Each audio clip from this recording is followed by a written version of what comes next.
Helen Wendy actually went live on her own. She was not. Nobody reported her video. I mean, nobody recorded her swimming. Nobody knew she was going to die. This is what's going on. The boyfriend and friends are actually at the hospital in Toronto. They are actually getting. They are getting the body prepared with an operation. They are going to have the post-mortem done on the body, and then it will be taken to the nearest morgue where they stay, and then we will people will start the process of preparing for a funds drive, and then we will actually get the body sent to Kenya. So this is actually what happened, guys. You need to listen.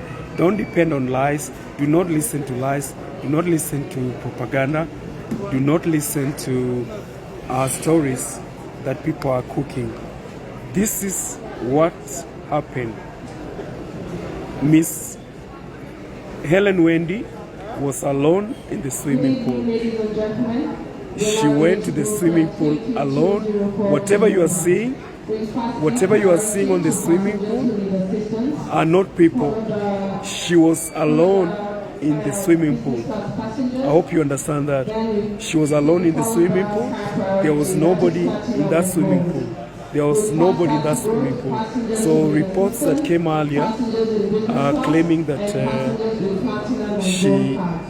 she was with people or she was with friends that were swimming are not factual. I just talked to the boyfriend who told me she was alone in the swimming pool. She was alone in the swimming pool. Everyone had gone to work. That's why if you look at the video, she's just alone. She went live alone, trying to enjoy her time. As we all do. We go live cooking, we go live dancing, we go live, doing all kinds of stuff. We go live dancing, we go live, playing music. I go live sometimes swimming because I'm a good swimmer. I've been swimming since I was a young boy. So we do go live swimming alone. She was alone. And me, I cannot say a fat mzungu came. That one sijui hiyo mzungu alikuja. Lakini nataka nikwambie kwamba she was swimming alone. There was nobody. People had gone to work. So I just asked the boyfriend what happened, because I was on a phone call a few minutes ago, and then he tells me he was at work and there was nobody. There is no possibility that there were people in that swimming pool and they saw stories that are going around that there were people in that swimming pool, that there were people drinking, that there were people in that swimming pool. There were no people in that swimming pool. Okay? There were no people in that swimming pool. She was alone in the swimming pool. So that is why that live went on for as long as the battery live was there. She swam from the shallow end. She swam from the shallow end to the deep end. The live was on for 3 hours because she was never there. She was not there. Like if I'm live here, if I die, I mean, the phone will continue running until the battery runs out, because when you're live on Facebook, it consumes a lot of power. So after 3 hours, it should obviously, the phone should obviously go off. So the truth is, there was nobody in the swimming pool. People came long after she was dead. People came long after she was dead. That is after maybe over 2 hours. For somebody to die, it takes about 5 minutes or 10 minutes, you're dead. So it's just an accident. She actually didn't know how to swim. She actually didn't understand that swimming pool, when you enter, you actually enter from the shallow end, which is about 4 feet. And then it goes it actually starts with about 3 feet. then it goes. Yes, Ogoka, thank you, because you are a medic. Thank you for actually letting people understand. It takes about 10 minutes, less than 10 minutes, you know. So it's actually something that, you know, happens within a very short time. So there was nobody in that swimming pool. So do not think that they were friends that watched her die. No, there was nobody in that swimming pool. So that is all I wanted to update you. And you know, just keep the family in your prayers. Also, remember at that moment that she was dying, Esther, you know, you don't realize when you're in a swimming pool. Sometimes when you get in, you are in the shallow end, you don't realize that. So nobody was there. Nidemura, there was nobody in that swimming pool. There was nobody in that swimming pool. She was alone. This is the truth I'm trying to tell you. Don't blame people. There was nobody to be blamed. There was nobody in that swimming pool. She was alone. So people came afterwards when she had already passed on. She was live. People watched her live and they could not understand that she actually had passed on. So you can't blame anybody here. We cannot blame anybody. Okay? That is not a ball. Those are lifesavers, you know. There are those balloons in the swimming pool. And they just keep her in your prayers, guys. Because this is the information I just got. She lost her uncle on the same day she died. So it's a double tragedy for that family. And, you know, it's just a very trying time for that family. So that is the latest I have for you. And then I can also inform you that the boyfriend and the friends in Ontario, Canada are actually at the morgue, at the hospital morgue, and they're having the body get post-mortem done, and then the body will be preserved nearest where they stay, and then we and other people everywhere in Canada and the US will start the process of raising money to actually transport remains to Kisii, Kenya. Good to see you, my sister Ntando Moli Dube Kachukiwa. Good to see you. We are going to be back in these streets and informing one another. So guys, don't blame anybody. There was nobody in that pool. She was alone. So don't blame anybody. And if any people are watching, like now, many people are watching you from all parts of the world. They cannot come and help me. They cannot come save me. I'm just live on this stream. There's nobody that come and help me. So whoever was watching were people that were watching live, like you are watching me. Some of you are actually 5,000 miles away. So there was nobody. I want you to also understand that she was just having fun. The same way we have fun when we go live we go live while cooking, we go live while dancing, we go live playing music. We go live doing everything, even going to the farm. So it wasn't funny. It's just that sometimes when death comes, it doesn't tell you. Sometimes you just find yourself saying bye. She said bye while she was smiling, you know. It's just a very, very unusual death. But what can you do? It's just happened. So don't blame anybody. If you thought there were people, please go there and remove that thought from your mind. She was alone in the swimming pool, and there was nobody in that swimming pool. It's just unfortunate. If there were people, they could have saved her. She was alone. In the day, people had gone to work. You people understand that in this Western world, sometimes you just get out of your apartment and go to the swimming pool. And remember, they are still very new. They were still very new in this Western world. And I want to tell you, some of these swimming pools are very deceiving. When you get in, it is usually 3 feet, then it goes to 4 feet, then 5 feet. 5 feet is like my height, 5.8 or 5.9. I'm not very tall, but I'm about 5.8. So it's very deceiving.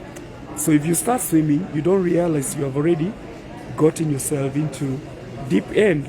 Deep end is about 10 feet, sometimes to 12 feet. So it's very deep.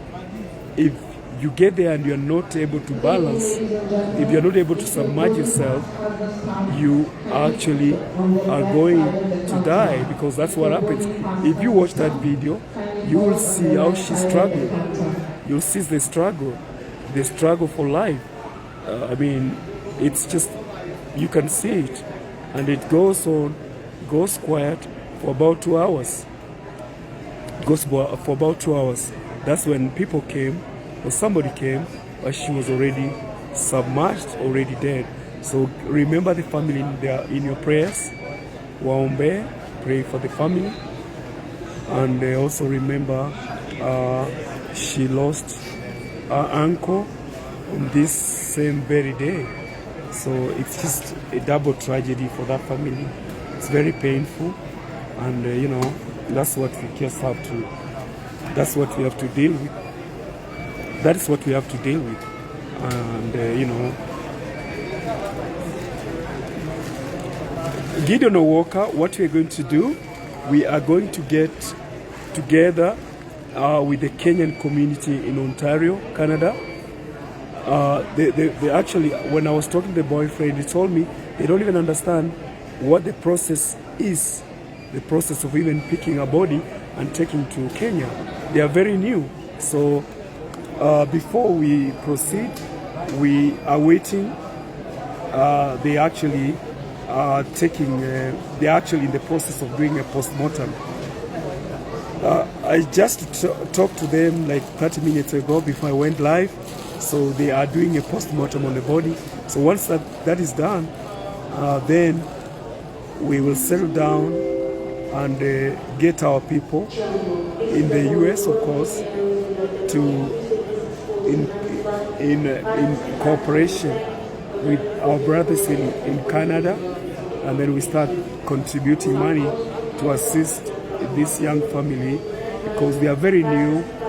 They are very new. She had not taken a long time here, and she wasn't a good swimmer too. Yes, close cell. The people who came later are just ordinary people that just came and just salvage the body. There was no life saving at that point, because she had been there for over 2 hours.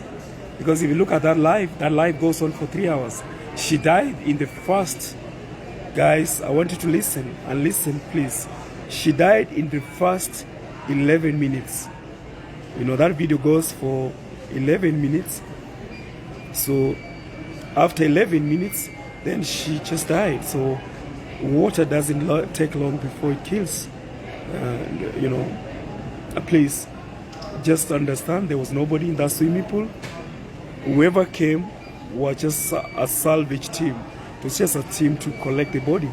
There wasn't anything they could do. She had already died. She actually died in the first 12 minutes. If you watch that video very carefully, you realize she actually died in the first 15 minutes. So that is what we have. That is the latest we have. And it's very sad that the family in Kenya, in Kisii, Kenya, is having to do a double burial. They have an uncle, the uncle died, and then there she died too. Not wrong. Actually, 11 minutes is the time that she was live, on video, that she was alive. So after 11 minutes, that's when she screamed, which basically takes around 2 minutes if we submerge in water. It takes less than 2 minutes if water enters your lungs for you to suffocate and collapse. Then from there, before even 5 minutes, you're brain dead. So it takes very few minutes for somebody to die in water. And I wish as people say that there was some people around. If there was some people around, maybe somebody could have jumped in and tried to save a life. Some of us have lost family members, and some of them, in very few minutes, whereby police comes in within 5 minutes, but somebody was not able to be saved. So water is something that is very dangerous. Is an accident like any other accident, but the water accident is so severe because if nobody is around to save you and do proper CPR, then you're gone. So Yes. that's how unfortunate it is. So for the purpose of information, there were no people in that swimming pool. She was alone. So what happened is that people who came, they were not there to save the situation. They were there to actually salvage. They were actually on a salvage mission, just collecting the dead body. So, and then people are here blaming others. Oh, there were those watching. Oh, there were those. People are just watching live, like people are watching us. So let us not blame anybody. It's just an accident. She didn't know how to swim. That swimming pool is very deceiving, Gideon. When you get in, it's about 3 feet or 4 feet. Then as you go deeper, it changes to 7 feet. I'm 5.8. So it goes to 8. Already 8, I'm submerged. It goes to 13 feet. Even if you're standing, once it goes beyond 6 feet, unless you are an expert of, swimming, you can go like that. Even if you are an expert, actually, you can still. So I think the best thing we can do as to friends and families to try to reach out to the family and see how we can best help them as they transition in this kind of tragedy. And understand you say she lost an uncle too? Yeah, actually, the same day she died is that same day that her uncle was dying. So that is in Kenya, and that will be taken care of by the village because it's just happened in Kenya. So that is not very difficult. So when I was talking to the boyfriend, that is when he told me he doesn't even know the process.